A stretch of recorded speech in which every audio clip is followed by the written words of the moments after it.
Honours fourth ইয়ারের 30 তারিখের যে পরীক্ষাটা, ওইটার এই অ্যাকাউন্টিং থিওরি সাবজেক্টের কতগুলো এন্ট্রি আমি লিখেছি।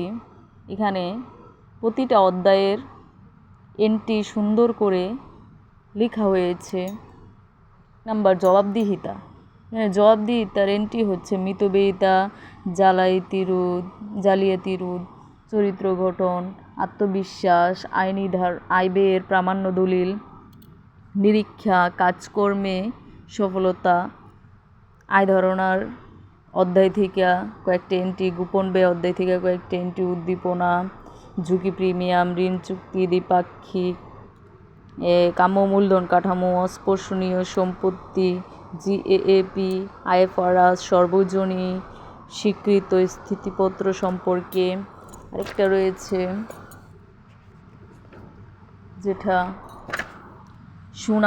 সুনামের কয়েকটি এন্ট্রি, অন্তর্নিহিত সুনাম, ব্যক্তিগত সুনাম, পণ্যের সুনাম, পরিচালনাগত একচেটিয়া সুনাম, ক্রয়কৃত সুনাম, শিল্প সম্পর্কিত সুনাম, আর্থিক সুনাম। এগুলি পড়াশোনা করলেই এন্ট্রি হিসেবে দিতে পারবেন।